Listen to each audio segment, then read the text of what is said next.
Well,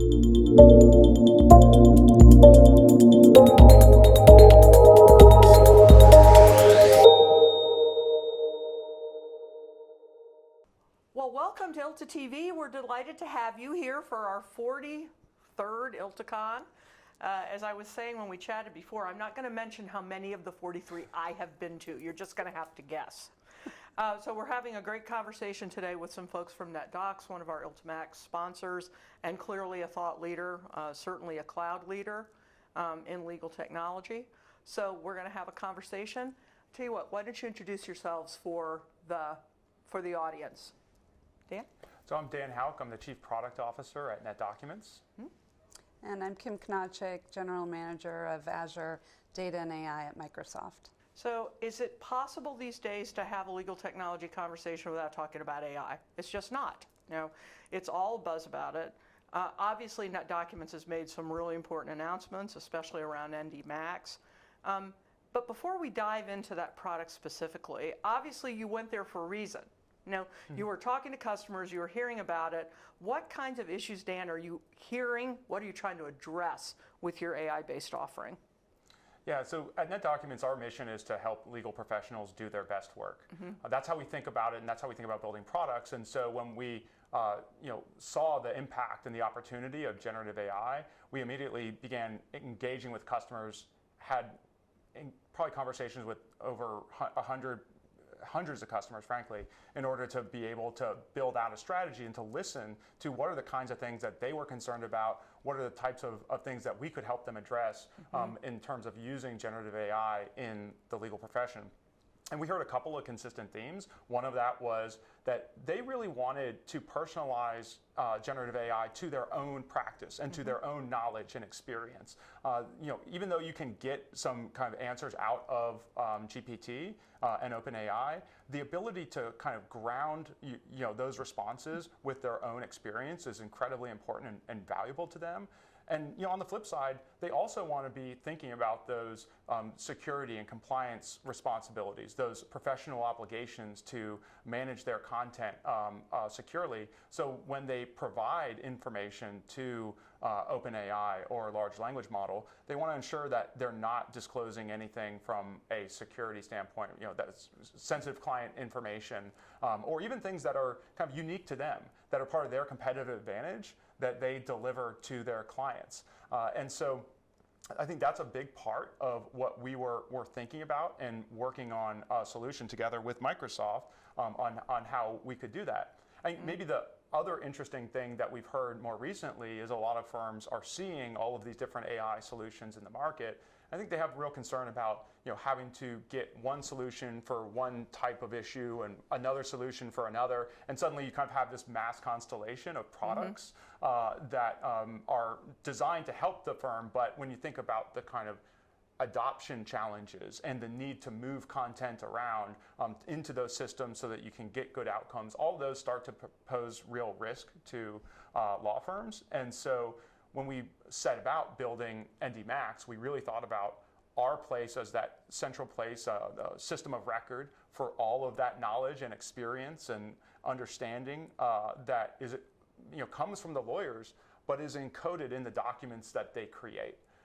And that is kind of that place where then you can emanate these AI solutions to do things like search and classification and helping with revising documents and those type of things. And we found that really resonated with customers. They actually wanted NetDocuments as their DMS to provide that. In fact, we did an independent survey where we found 3 out of 4 surveyed professionals wanted their document management to be who was providing them with AI. And so we've been able to move really quickly in building a solution on top of our cloud platform to meet those concerns and requirements.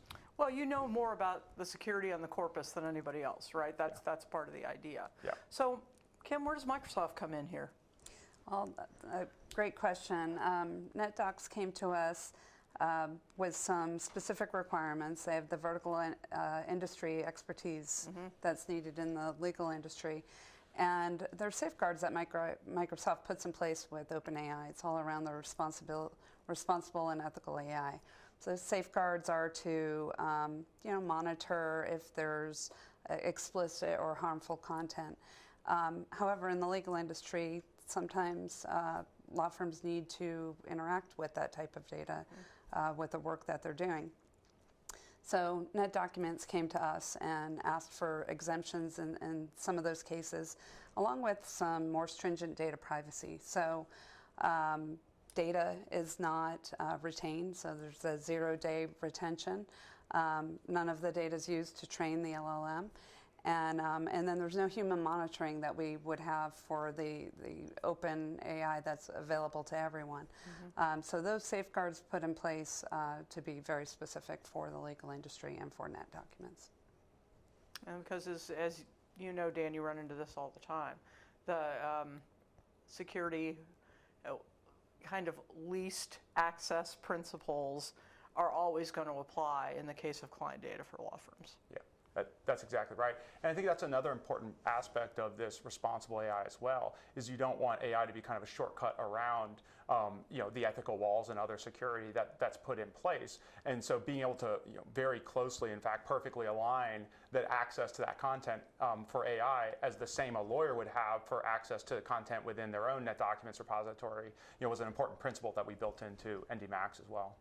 So, Kim, I hear you and others from Microsoft always tell me we love our partners.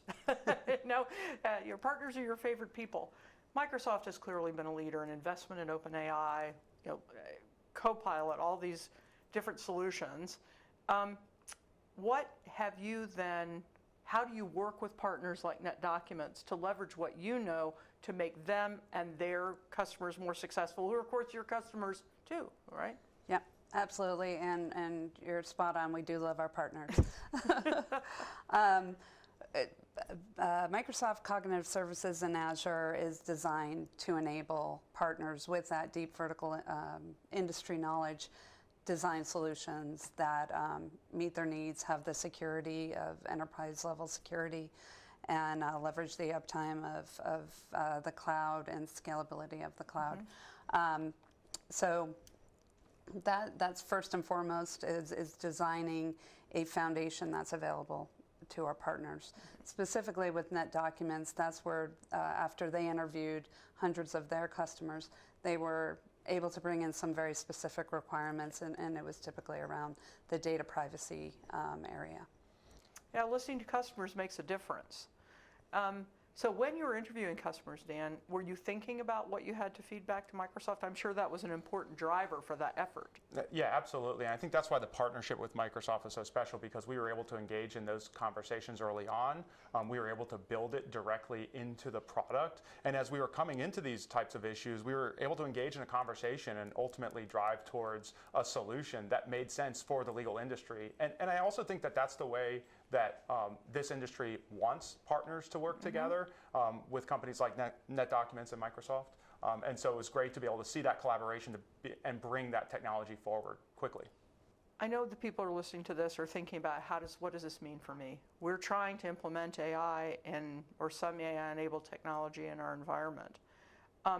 Dan, what would you want them to take away from this conversation as they think about this from that practical practitioner perspective? Yeah, I think one of the things that a lot of lawyers and customers are looking for is that ability to make it their own, to be able to tailor it in specific ways to their practice. And I think one of the things that we've built, so we've introduced a product called Pattern Builder Max, which is a no-code solution.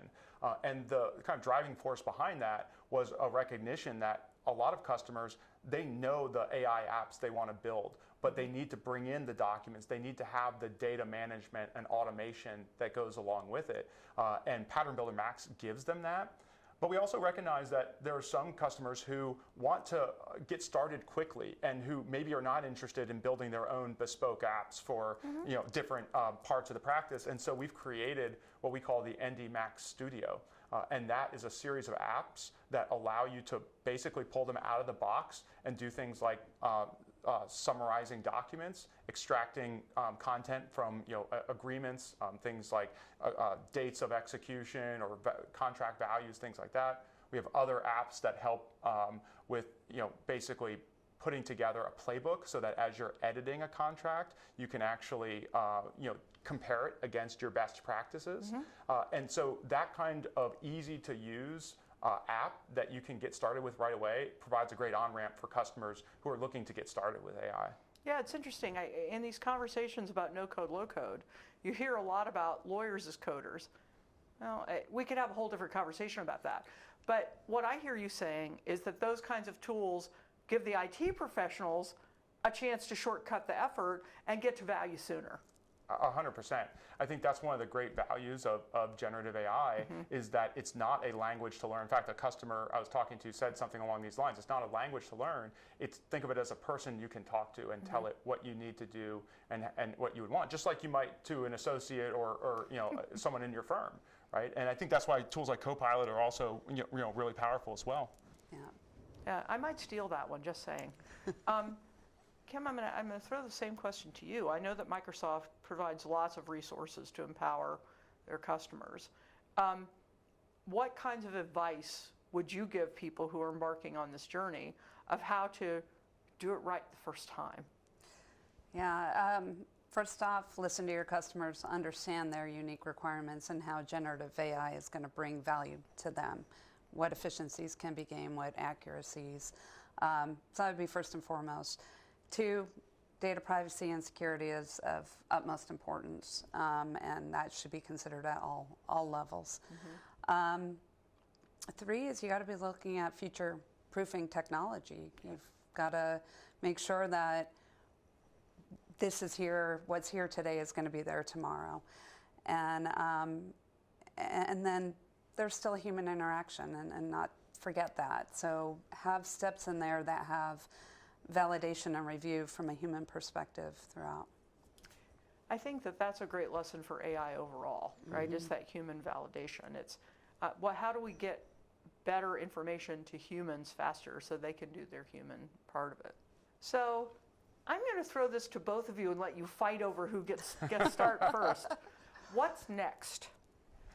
Do you want to start? Yeah, I'll start.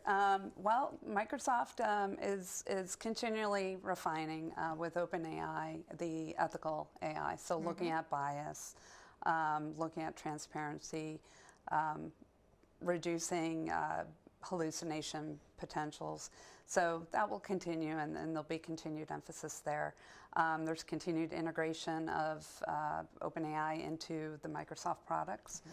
And then we hope to see more partners developing novel solutions with OpenAI and truly looking at it in a responsible, thorough way. How about you, Dan? Yeah, I think for NetDocuments, it's really about continuing what we have begun building with ND Max and Pattern Builder Max. We're going to continue to make investments to solve all sorts of new and exciting use cases. We're going to be expanding that ND Max Studio with more apps based upon what we're hearing from customers and the types of things that they want to build. And then we're going to introduce new capabilities into the NetDocuments platform so that we can continue to leverage generative AI to assist with search, to assist with classification, and a whole range of other skills that generative AI has shown to be really adept at. So we're looking forward to that journey, and this is kind of the beginning for us. Well, I can tell you, I think it's fascinating. Everyone thinks generative AI solutions are only coming from new companies, and if so, they're being short-sighted. They're not looking at the whole field. Some of our most interesting solutions will be coming from established providers with whom we already have a trust-based relationship, which I think is super important. Well, I'm jazzed now to talk about AI for the rest of the conference, and I really, really appreciate your being part of this conversation today, of ILTACON 2023, and of our legal technology community. Thank you, Dan. Thank you, Kim. Thank you. You.